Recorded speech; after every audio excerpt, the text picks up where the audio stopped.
Hello my dear students, आज मैं आपको chemical bonding and molecular structure के अंदर आपको इंट्रोडक्शन दूंगा और साथ साथ में आपको बताऊंगा कि भाई इस चैप्टर के अंदर अगर आप टेस्ट यूटी या फिर एग्जाम्स के लिए प्रिपेयर कर रहे हैं तो आप कौन कौन से टॉपिक्स को करके जाना जिससे क्वेश्चंस आते हैं। क्लियर बेटा। तो चलिए स्टार्ट करते हैं आपका chemical bonding and molecular structure का इंट्रो पार्ट। देखिए इस चैप्टर के अंदर बेसिकली जो आपको पढ़ना है, पहला आपको पढ़ना है बॉन्ड। ठीक है, केमिकल बॉन्ड मतलब केमिकल्स को जब आप पास में लेके आते हो या एटम्स को जब या मॉलिक्यूल को पास में लेके आते हो तो कौन कौन से बॉन्ड बन सकते हैं। ठीक है, और बॉन्ड होते क्या है। बॉन्ड बेसिकली आपका एक तरह का अट्रैक्शन होता है। क्या होता है? बॉन्ड बेसिकली आपका एक तरह का अट्रैक्शन है। जस्ट लाइक मैं कहता हूं कि भाई मेरा ना एक बहुत पुराना दोस्त है, ठीक है, 10 साल 15 साल पुराना दोस्त है, तो उससे मैं अपनी सारी चीजें शेयर करता हूं अगर वो लॉयल है तो। क्लियर? अगर वो लॉयल है तो मैं उससे सारी चीजें शेयर करूंगा, उसे मेरे सारे सीक्रेट्स पता होंगे, मुझे उसके सारे सीक्रेट्स पता हैं। इसका मतलब है हम दोनों में एक कंफर्टेबल बॉन्डिंग है। ठीक है, अब मैं यही चीज एक ऐसे फ्रेंड से कंपेयर करता हूं जो 10 दिन पहले बना हुआ है। ठीक है, जिसको मैं अच्छे से जानता नहीं लेकिन मैंने उसको चलो फ्रेंड की उपाधि दे दी। ठीक है, तो मैं उस बंदे से जो 10 दिन पहले मेरा एक फ्रेंड बना हुआ है उससे मैं सारी चीजें खुल के बोल नहीं सकता। क्लियर? तो जो नया बना है उससे मेरा जो बॉन्ड है, अट्रैक्शन है, वो वीक है, और जो पुराना है वो मेरा है स्ट्रॉन्ग फोर्स ऑफ अट्रैक्शन है। तो दोनों में बॉन्डिंग बेटा, लेकिन यहां पे मैंने बॉन्डिंग को भी डिफरेंशिएट कर दिया। बॉन्ड एक तरह का वीक होता है जो नया बना है, और जो पुराना है या फिर बहुत लॉन्ग लास्टिंग मेरा चल रहा है 10-15 साल से पुराना, तो उसे मैं बोलूंगा स्ट्रॉन्ग बॉन्ड। क्लियर? अच्छा, बॉन्ड से ही बॉन्ड बन के ही तो मॉलिक्यूल या कंपाउंड बनते हैं। अब मॉलिक्यूल या कंपाउंड बनेगा तो भाई नेचर में उसकी एक शेप या ज्योमेट्री होगी, मतलब उसका दिखने का एक तरीका होगा। जैसे इंसान को ही देख लेते हैं, इंसान ही कितने अलग अलग टाइप के होते हैं। कोई लंबा होता है, कोई छोटा होता है, कोई मोटा होता है, कोई पतला होता है, कोई मोटे के साथ पतला है, मोटे के साथ लंबा है, कोई आपका छोटा है और पतला भी है। क्लियर? अलग अलग वैरायटी के इंसान है और देखने में सब अलग अलग तरीके से होते हैं। ऐसी कंपाउंड्स और मॉलिक्यूल्स भी होते हैं, उनकी नेचर में शेप एंड ज्योमेट्री मतलब दिखने का तरीका भी आप इस चैप्टर के अंदर पढ़ोगे। क्लियर है? तो सबसे पहले आप एक चीज को ध्यान रखिए बेटा कि जो आपका बॉन्ड बनेगा, बॉन्ड बनते हमेशा इलेक्ट्रॉन से है, और बॉन्ड के साथ साथ एक और चीज बनती है अगर इलेक्ट्रॉन फ्री रह जाते हैं तो। ठीक है, तो देखिए सबसे पहले एक वर्ड है सबसे पहले इंट्रो के अंदर।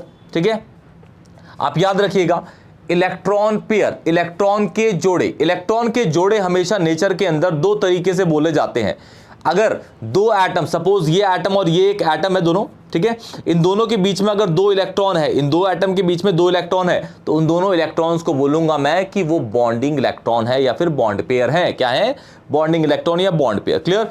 अब मैं सपोज कहता हूं ये एलिमेंट जो है, ये एटम है, ये इसके साथ बॉन्ड तो बना रहा है लेकिन इसके पास कुछ फालतू इलेक्ट्रॉन्स हैं जो बॉन्डिंग में पार्टिसिपेट नहीं करेंगे, तो उनको बोलूंगा मैं लोन पेयर। क्या बोलूंगा? Lone pair. मतलब इलेक्ट्रॉन को जोड़े में बांटा जाता है, जोड़ों के साथ लिया जाता है जब कंपाउंड में ये आते हैं तो उनको बोला जाता है एक वर्ड इलेक्ट्रॉन पेयर। क्या बोला जाता है बेटा? Electron pair. Electron pair basically आपके दो तरीके के होते हैं बेटा। एक होता है आपका बॉन्ड पेयर, दूसरा होता है आपका लोन पेयर। क्या होता है बेटा? Lone pair. This is BP and this is what? LP. BP क्या होते हैं भाई? BP bonding electrons are called bond pair and lone pair are non bonding electrons in a compound और molecules called lone pair. Perfect बेटा जी। Okay, तो bonding electrons are called bond pair and non-bonding electrons, जो bonding में participate नहीं करते, non bonding electrons are called lone pair. Pair, क्या बोलते हैं बेटा जिसको, lone pair, bonding and non bonding electrons. Clear? इसको बीपी, इसको एलपी कहते हैं। ये आपका इंट्रो है कि भाई इसमें ना आपको पढ़ना क्या है बेसिकली, ठीक है। अब हम बढ़ते हैं कि भाई इस चैप्टर के अंदर अगर आप टेस्ट या फिर एग्जाम्स, हाफ ईयरली एग्जाम पे हैं या फिर आप फाइनल टर्म में एग्जाम देंगे, तो इसमें आप मेन कौन कौन से टॉपिक्स को पढ़ के जाएंगे जिससे क्वेश्चन की पॉसिबिलिटीज होती हैं और कौन सी ज्यादा होती हैं। क्लियर? ओके, चलिए स्टार्ट करते हैं। इंपॉर्टेंट टॉपिक्स देखते हैं इसके अंदर। इंपॉर्टेंट टॉपिक्स, तो सबसे पहला इसके अंदर इंपॉर्टेंट टॉपिक आता है आपका ऑक्टेट रूल। क्या आता है बेटा? Octet rule. आपको ऑक्टेट रूल पढ़ के जाना है। Octet rule with its limitations, octet rule with its limitations, limitations के साथ। क्लियर? ये एक इंपॉर्टेंट है। 2 मार्क्स में पूछा जा सकता है बेटा क्वेश्चन, ठीक है। इसका लेक्चर मैंने अपलोड कर दिया है बेटा, आप लोग जाके प्लेलिस्ट के अंदर देख लीजिएगा। Octet rule. दूसरा इसके अंदर है आपका Lewis dot structure, Lewis dot structure, dot structure. और लुईस डॉट स्ट्रक्चर अगर पूछा गया तो 2 कंपाउंड्स के लिए बहुत ज्यादा पूछा जाता है। एक है आपका ओजोन के लिए, दूसरा है आपका कार्बोनेट आयन के लिए, CO3 2 नेगेटिव के लिए। क्लियर? तीसरा,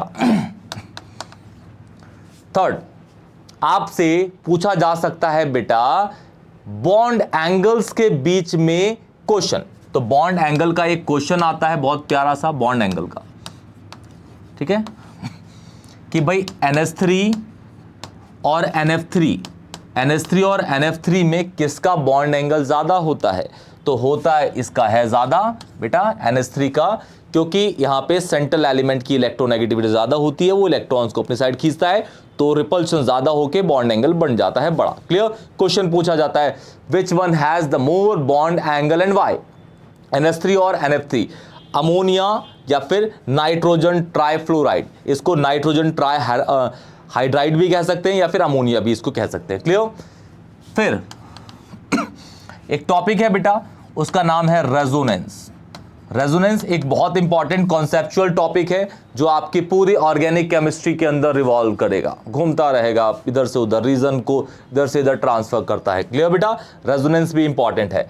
ये 1 मार्क का पूछता है बेटा, ये 1 या 2 मार्क्स दोनों में कुछ भी पूछ सकता है। ये 2 मार्क्स के साथ इसकी स्टेटमेंट पूछता है और इसके साथ बोलेगा एक प्यारा सा सुटेबल एग्जाम्पल आप प्रोवाइड कीजिए, ठीक है, क्वेश्चन पेपर के अंदर ऐसे जनरली पूछा जाता है। इसके बाद आपका आता है VSCPR, VSCPR थ्योरी, ठीक है, VSCPR थ्योरी ये इंपॉर्टेंट है, 2 नंबर का क्वेश्चन इससे आ सकता है बेटा, VSCPR थ्योरी। MOT में जो क्वेश्चन पूछता है बेटा YO2 oxygen gas paramagnetic in nature, question पूछा जाता है बेटा paramagnetic in nature. Explain why तो बोल दिया। Explain on the basis of, explain ऐसे बोलेगा, explain on the basis of MOT के बेस पे इसको बताना है आपको। तो इसके पीछे रीजन यही होता है, जब आप इसका MOT का डायग्राम ड्रॉ करेंगे, इसका MOT का डायग्राम जब ड्रॉ करेंगे ना बेटा, तो इसके pi star 2px and pi star 2py, मतलब पाई स्टार इज यहाँ पे anti bonding, pi star 2px and pi star 2py orbital पे एंटी बॉन्डिंग ऑर्बिटल पे 2 अनपेयर्ड इलेक्ट्रॉन पाए जाते हैं, 2 अनपेयर्ड इलेक्ट्रॉन्स,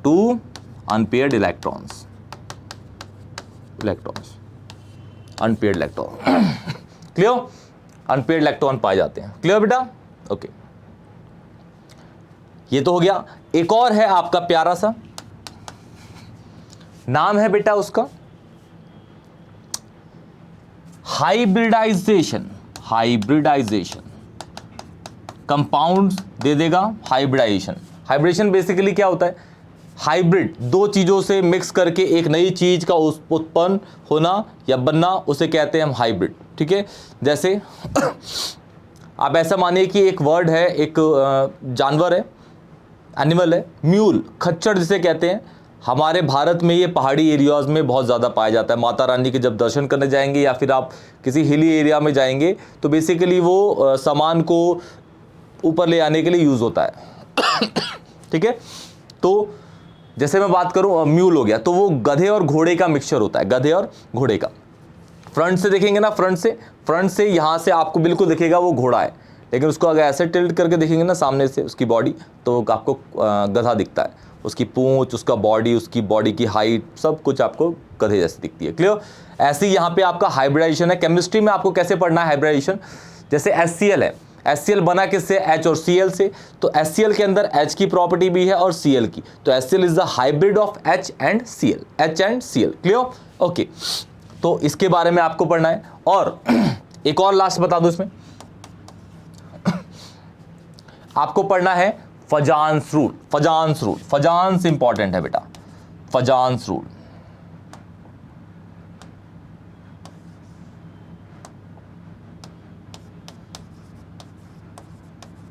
फजान्स रूल, फजान्स रूल क्या है? फजान्स रूल। क्लियर? तो ये आपके इंपॉर्टेंट टॉपिक्स हैं इस चैप्टर के। क्लियर? और इंट्रो ये पार्ट है आपका। कोई भी डाउट होता है तो बेटा कमेंट सेक्शन बताइए। अगर आपको नोट्स चाहिए होंगे तो कमेंट सेक्शन बताइए, मैं आपको एक बहुत प्यारे से नोट्स प्रोवाइड करूंगा। क्लियर? कोई भी डाउट होता है, कोई भी वीडियो चाहिए आपको, कोई भी किसी भी चैप्टर के ऊपर आपको लेक्चर चाहिए, आप मुझे कमेंट सेक्शन बताइए। वीडियो को लाइक करिए, चैनल को जरूर सब्सक्राइब करिए। तब तक के लिए टेक केयर बेटा जी।